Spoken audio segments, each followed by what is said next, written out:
যে তাদের যে চাকরি স্থায়ীকরণ দাবি, যে মুখ্য দাবি, সে দাবির বিষয় এখান থেকে মানা হয়। কিন্তু তারপরও তারা যখন 10 জন আনসার সদস্যের কথা যখন বাকি আনসার সদস্যরা শুনছিলেন না, তারপর কিন্তু এমন ধরনের বিশৃঙ্খলা সৃষ্টি হয়েছে। এবং সকাল থেকে যারা সচিবালয়ে যারা ডিউটি করছিলেন তারা কিন্তু অনেকটাই অবরুদ্ধ রয়েছিলেন সচিবালয়ের ভিতরে। কর্মকর্তা কর্মচারী থেকে শুরু করে যারা উপদেষ্টা মণ্ডলীর যারা রয়েছেন, যারা অন্তর্বর্তীকালীন সরকারের উপদেষ্টা রয়েছেন, তারা সবাই কিন্তু ভেতরে আটকা পড়ে যায়। এ সময় কিন্তু এই যখন পরিস্থিতি, তখন কিন্তু আপনার সাধারণ শিক্ষার্থীরা রাস্তায় নেমেছে। তারা প্রাইভেট বিশ্ববিদ্যালয় শিক্ষার্থী থেকে শুরু করে পাবলিক সকল বিশ্ববিদ্যালয়ের শিক্ষার্থীরা তারা মাঠে নেমেছে এবং তারা কিন্তু জড়ো হতে শুরু করেছে। তারা হলগুলো ভেঙে তারা এখন সচিবালয়ের দিকে তারা আগাচ্ছে, আমরা সেটি আপনাদেরকে দেখাচ্ছি। তো তারা চাচ্ছে যে কোনো ধরনের যেন বিশৃঙ্খলা সৃষ্টি না হয়, সেই জন্য তারা শৃঙ্খলা ফিরিয়ে রাখার জন্য তারা এখন তাদের কার্যক্রম চালিয়ে যাবে। তো এখন সচিবালয়ের গেটের সব আশপাশে যে গেটগুলো রয়েছে সেগুলো কিন্তু আমরা আপনাদেরকে দেখাচ্ছি।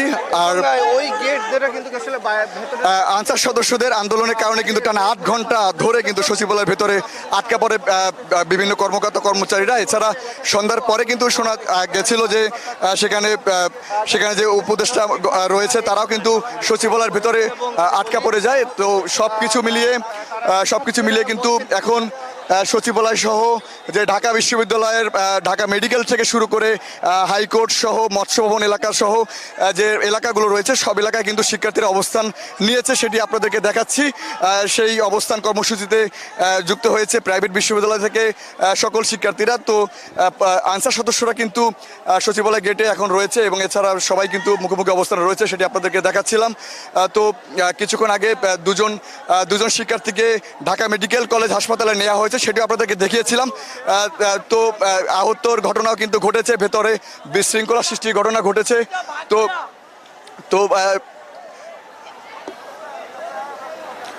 আপনাদেরকে দেখাচ্ছি যে সচিবালয়ের যে রাস্তাটি রয়েছে পুরো রাস্তায় কিন্তু সেই শিক্ষার্থীরা রয়েছে এবং কোনো ধরনের যেন বিশৃঙ্খলা সৃষ্টি না হয় সেই জন্য তারা নেমেছিল। এবং এখন তারা কিন্তু তাদের যে সচিবালয় যে গেট রয়েছে সেই গেটের দিকে তারা এগিয়ে যাচ্ছে। ভেতর থেকে যে তথ্যগুলো আমরা পেয়েছি সেটি হলো যে সচিবালয়ের ভেতর থেকে কিন্তু সাধারণ শিক্ষার্থীদের উপরে আক্রমণ চালানো হয়েছে এবং 2 জন আহত শিক্ষার্থীকে কিন্তু ঢাকা মেডিকেল কলেজ হাসপাতালে নেওয়া হয়েছে কিছুক্ষণ আগে। এছাড়া আনসার সদস্যদের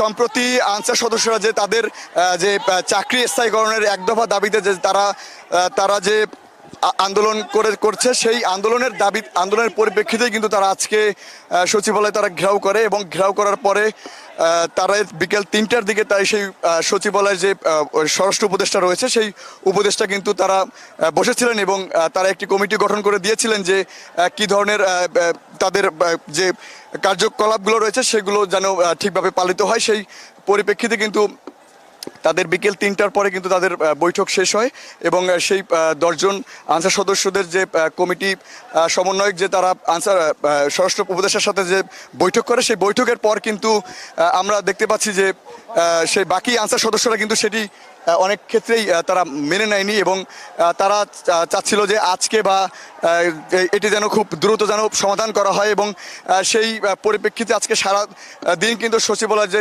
কর্মকর্তা কর্মচারী রয়েছিল তাদেরকে কিন্তু ভেতরে অবরুদ্ধ করে রাখা হয়েছিল।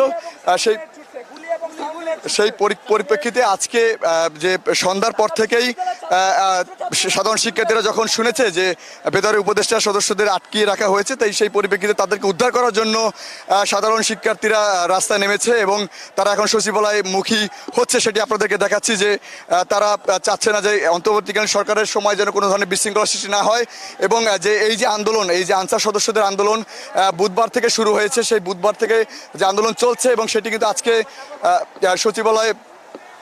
সচিবালয়ের দিকে তারা এবং আমরা ইতিমধ্যে জানতে পেরেছি যে সেনাবাহিনীর কয়েকটি টহল দল তারা সচিবালয়ে এসেছে এবং তারা আনসার সদস্যদের বোঝানোর চেষ্টা করছে এবং তারা কিন্তু ইতিমধ্যে সচিবালয় গেটে চলে এসেছে, সেটি আমরা শুনতে পাচ্ছিলাম। তো এই যে সকাল 11টা থেকে যে সকাল 11টা থেকে যে আন্দোলন, সেই আন্দোলন কিন্তু সকাল সকাল 11টা থেকে যে আন্দোলন সেটি কিন্তু এখনো চলছে। আমরা সেটি আপনাদেরকে দেখাচ্ছি। আমরা আপনাদেরকে দেখাচ্ছি যে সেই সচিবালয় এলাকায়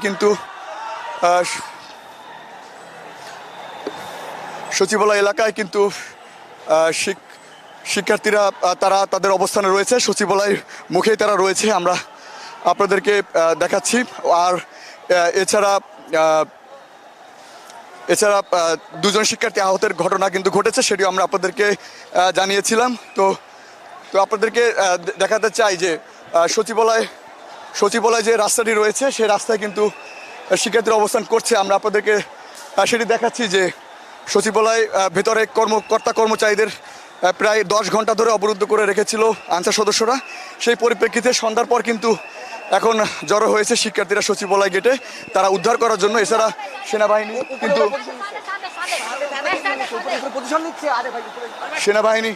এদিকে আসেন, সেনাবাহিনী তারা তাদের অবস্থানে রয়েছে, আমরা সেটি আপনাদেরকে দেখাচ্ছি। আর সচিবালয় কিন্তু পুরো রাস্তা এখন শিক্ষার্থীরা আসতে শুরু করেছে, জড়ো হচ্ছে শিক্ষার্থীরা, ভেতরে সেনাবাহিনী রয়েছে, কিছুক্ষণ আগে আমরা সেটি শুনছিলাম। এছাড়া সচিবালয় পুরো এলাকা কিন্তু এখন অনেকটাই থমথমে অবস্থা বিরাজ করছে, সেটি আপনাদেরকে জানাচ্ছি। আর আপনাদেরকে যদি জানিয়ে রাখতে চাই যে আনসার সদস্যদের আন্দোলনের কারণে টানা 8.5 ঘন্টা ধরে অবরুদ্ধ হয়ে পড়েছে। পরে কিন্তু সচিবালয়ের যে কর্মকর্তা, বিভিন্ন মন্ত্রণালয়ের যে কর্মচারী রয়েছে তারা কিন্তু প্রায় 10 ঘন্টা ধরে ভেতরে আটকা পড়ে যায়। বের হতে তারা এই গেটে ওই গেটে ছোটাছুটি করলেও তারা বের হতে পারছিলেন না। এরপর কিন্তু হাজার আনসার সদস্যরা মিলে কিন্তু সচিবালয়ের সামনে অবস্থান নিয়ে বিক্ষোভ করে 12টার পরে সচিবালয় অবরুদ্ধ করে রাখে তারা। দুপুর 12টার পর থেকে কিন্তু সচিবালয় অবরুদ্ধ করা হয়। এরপর কিন্তু সব গেট বন্ধ করে দেয় তারা। বিকেল 5টার সময় যখন সচিবালয় ছুটি হয়, কর্মচারীরা যখন বের হবে তখন কিন্তু তারা বের হতে পারছিলেন না, সেটি তারা বলছিলেন।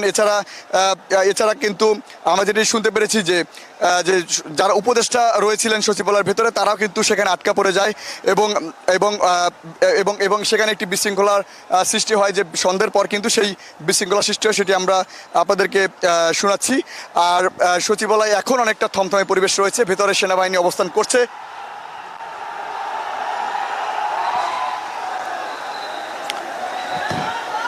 আমরা আপনাদেরকে দেখাচ্ছি যে সচিবালয়ের ভেতরের অবস্থা এবং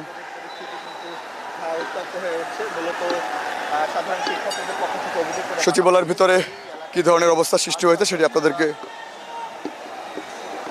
দেখাচ্ছি।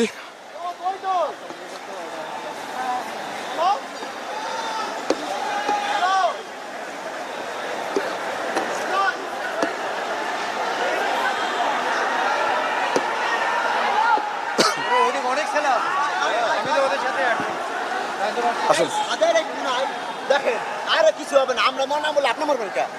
ওই যে এই যে দেখুন, এই যে লোক বের হয়, লোক বের হইতেছে ওই দেখা যাচ্ছে, ওই যে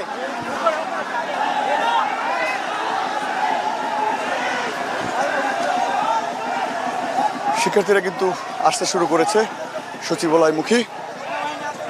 সেনাবাহিনী ভেতরে রয়েছে। আমরা দেখাচ্ছি যে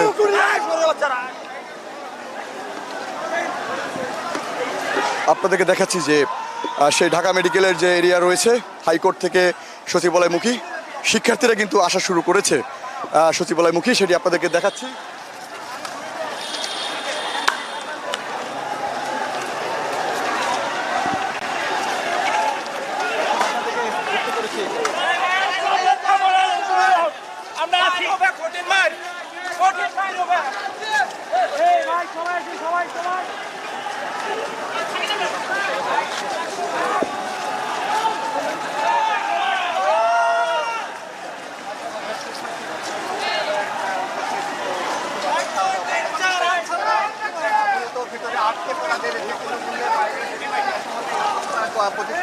আমরা আপনাদেরকে দেখাচ্ছি যে সচিবালয়মুখী শিক্ষার্থীরা কিন্তু আসছে, সেটি আপনাদেরকে আমরা আমাদের ক্যামেরায় দেখাচ্ছি। তো ভেতরে যারা আটকা পড়েছে তাদেরকে বের করাই মূলত তাদের উদ্দেশ্য, তারা সেটি বলছিলেন। এছাড়া যাদের মারধরের শিকার হয়েছেন তাদের সহকর্মীরা, সহপাঠীরা সেটি তারা বলছিলেন আমাদেরকে। তারা